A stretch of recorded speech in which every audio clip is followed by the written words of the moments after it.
Not in seat. प्रश्न number 512 माननीय गृह निर्माण और नगर उन्नयन मंत्री। बाचस्पति महोदया, भुवनेश्वर महानगर निगम अधीन रथ रोड्रे थिबा उठा दोकानी मानकु थैथान करबा पई एक सर्वे करा जाई 42 जन उठा दोकानी को चिन्हट करा जायछि। सेमानंकु उच्छेद परे थैथान करबा पई विवेकानंद मार्ग रे 54टी पिंडी निर्माण करा जायछि, किंतु उक्त स्थानटीर आईनगत समस्या थिबारु उठा दोकानी मानकु थैथान करा जाय पारि नाही। फॉरेस्ट पार्क एरिया रे 7 जन उठा दोकानी मानकु चिन्हट करा जाय थैथान करा जाय अछि। नुआगाँ एरिया रे थिबा उठा दोकानी मानकर सर्वे करा जाय नाही। परवर्ती समय रे सर्वे करा जाय सेमानकु निकटवर्ती जगार थैथान करबा पई प्रस्ताव रही अछि। वर्तमान कपिल प्रसाद बीडीए छक निकट रे महानगर निगम तरफ कार्य 11:30 पर्यंत मुलतवी रहिला। Not in seat. प्रश्न नंबर 512 माननीय गृह निर्माण और नगर उन्नयन मंत्री।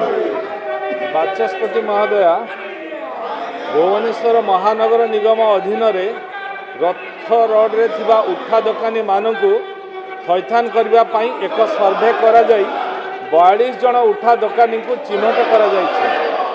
सेमानंकु उच्छेद परे थैथान करबा पई विवेकानंद मार्ग रे 54टी पिंडी निर्माण करा जायछि, किंतु उक्त स्थानटीर आईनगत समस्या थिबारु उठा दोकानी मानकु थैथान करा जाय पारि नाही।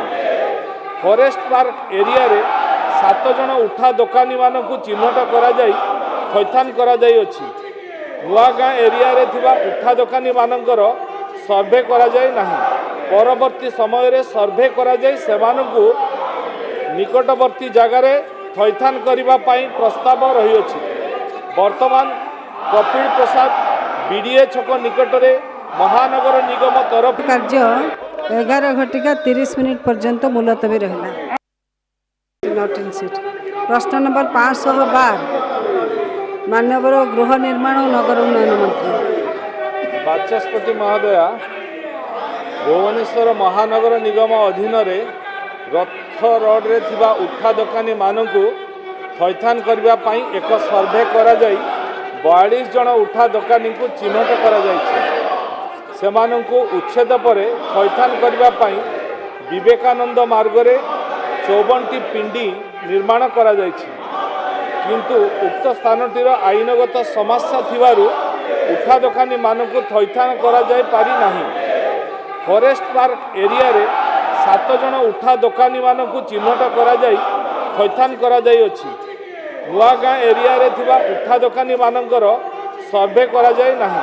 परवर्ती समय रे सर्वे करा जाय सेमानकु निकटवर्ती जगार थैथान करबा पई प्रस्ताव रही अछि।